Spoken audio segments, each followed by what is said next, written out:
Bonjour tout le monde, c'est Vapo. Je fais cette vidéo aujourd'hui pour vous montrer comment réaliser une résistance sur un corps de mèche pour ProTank. Donc les résistances pour ProTank se présentent comme ça. Là en l'occurrence c'est les résistances qui vont pour les Trophy Tank. Mais c'est toutes les mêmes, elles sont toutes adaptables et se ressemblent toutes. Et le principe est le même.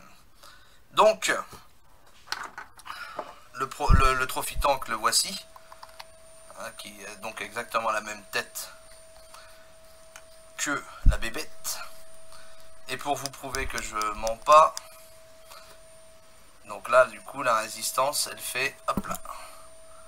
Elle fait, c'est marqué ici, 2 ohms. Voilà, 2 ohms. On va donc enlever cette résistance. Voilà. On va la démonter. Voilà. On va l'enlever ici. Donc on va poser ça là. Voilà. Il nous faut un petit tournevis au cas où. Ça peut toujours être utile.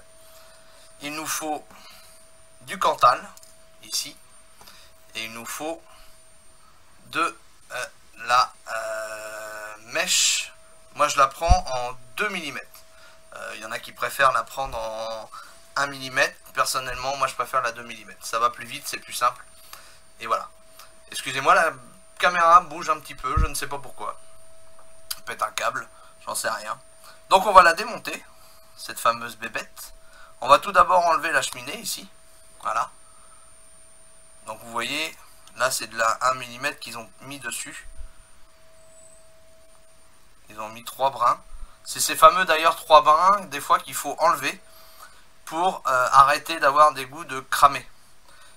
Souvent ça empêche plus l'alimentation de la résistance qui est ici que le contraire. Donc du coup, pensez-y si besoin est, en cas de ou même de glouglou, et bien des fois il est bon de les enlever. Donc, intéressons-nous à comment démonter la bête. On a ici le pôle. Hop, qu'on tire tout doucement. On vous tire tout doucement dessus. Voilà. Tout simplement. Vous avez ensuite ici le petit joint blanc là. Vous essayez de l'attraper gentiment pour pas l'abîmer surtout.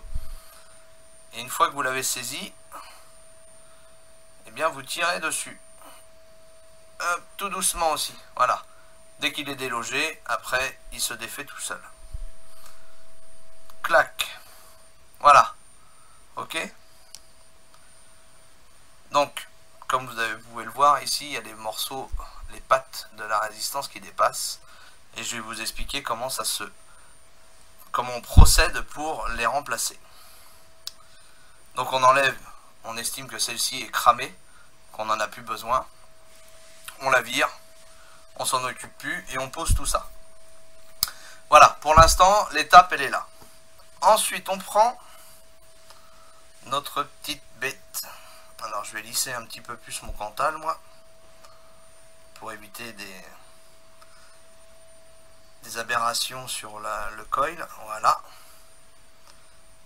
Parfaitement bien lissé. Encore un petit peu. C'est comme si on faisait un papier cadeau. Vous savez, les petits nœuds qu'on utilise. On vient faire notre coil. On va y faire 5 tours. Voilà. Pour essayer de retrouver justement une résistance approximative de 2 ohms. Approximative, hein, j'ai dit. Voilà, on positionne comme il faut tout ça.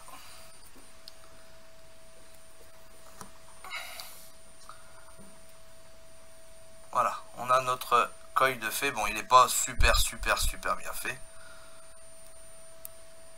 Ce sera à vous de faire le vôtre parfaitement bien pour que ça marche parfaitement bien. Donc, quand on est arrivé à cette étape, on reprend notre base, ici, celle-ci. On vient enfiler donc les deux petites pattes de notre coil dans le trou. Allez, voilà, comme ceci. Positionnez ça comme ceci. Ok, et de l'autre côté, ça donne ça. On a les deux morceaux ici qui sont présents. Voilà. Ensuite, hop, je positionne comme il faut. Ensuite, il faut prendre le petit joint là ici, d'accord, et on vient l'enfiler dans une des deux pattes. On vient l'enfiler dans une des deux pattes. Voilà. Et on vient le repositionner. Alors le petit joint, c'est ce qu'il y a, moi je trouve qu'il y a de plus chiant à mettre. C'est super chiant à mettre. Je sais pas s'ils étaient dans le champ ou pas. Mais du coup, j'espère que vous avez pu voir quand même. Donc vous voyez là, à ce moment-là, on en a un morceau qui est dans le trou du joint. Et un autre qui est coincé entre la paroi métallique et la paroi externe du joint. D'accord, jusque là tout va bien. Donc cette partie là qui est coincée entre la partie métallique et le joint, on peut déjà la couper. Elle ne nous servira plus. Voilà, on la coupe bien à ras. Ou éventuellement on tourne. Vous savez, il y en a beaucoup qui tournent pour casser net. Bon, là c'est pas très grave hein, en soi. C'est bien coupé propre et au bord. On peut même renfoncer éventuellement la petite patte qui dépasse dedans.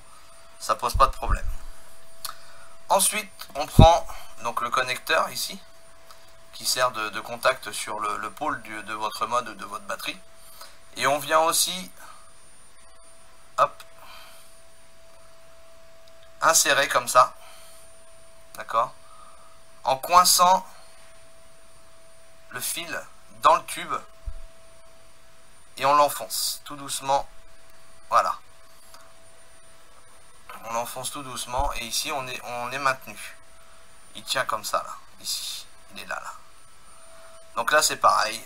On va tourner pour le casser. Voilà, et ça le coupe. Pas toujours proprement, la preuve, puisqu'il en reste encore un petit bout qui dépasse. Le petit bruit de fond que vous entendez, c'est l'aspirateur, vous inquiétez pas.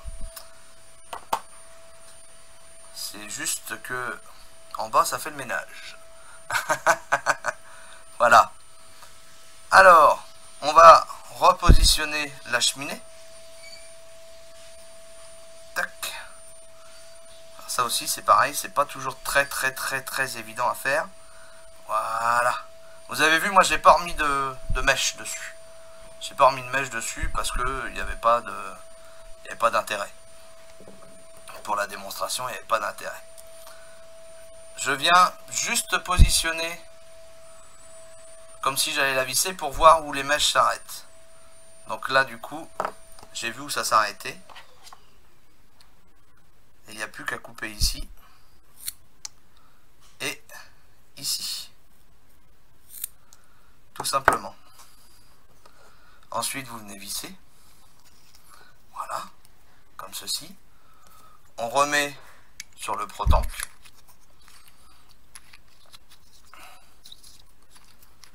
Alors que je chope le pas de vis. Voilà, si je vise de travers, ça va pour aller. Ça couine un peu. J'ai dû passer un tout petit peu de travers. Et on va voir ce que m'indique mon cher mode. On va le mettre comme ça. Je visse. Et il m'indique une résistance de 3 ohms. Eh bien, j'ai dû faire un tour de trop. Bon, c'est pas très grave en soi. J'ai dû faire 6 tours au lieu d'en faire 4 ou 5. Donc là, j'ai 3 ohms. C'est pas grave, hein. C'est à force de faire les mèches que vous arriverez à obtenir ce que vous voulez. Moi je suis pas un fortiche non plus de la mèche, hein. Mais n'empêche que voilà, on obtient une résistance qui permet de vaper quand même. C'est haut quand même, hein. Je vous l'accorde, c'est très haut. Les 3 ohms sont faits pour des modes et pas pour des batteries. Je vais vous montrer aussi comment on fait un dry burn par la même occasion. Parce que souvent on se demande comment on fait un dry burn sur une résistance. Eh bien c'est pas compliqué. Allez, vous allez voir.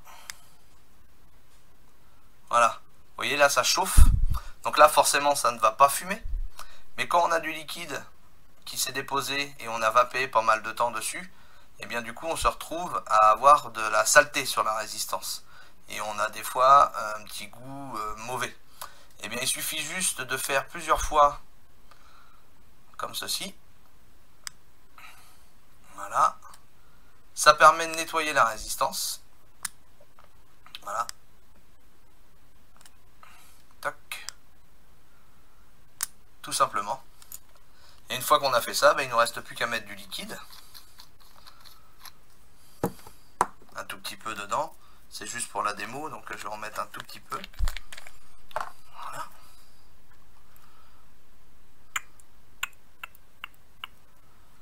Tac. On remet du liquide. On tourne, on attend un tout petit peu. Excusez-moi, choper la crève. Ça commence, je suis dans les premiers à être malade. Voilà, on imbibe bien.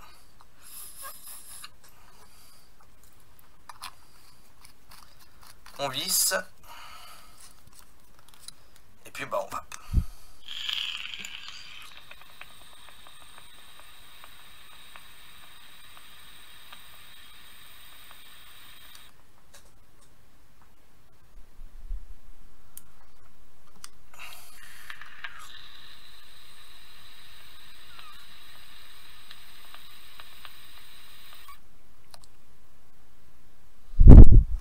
Voilà.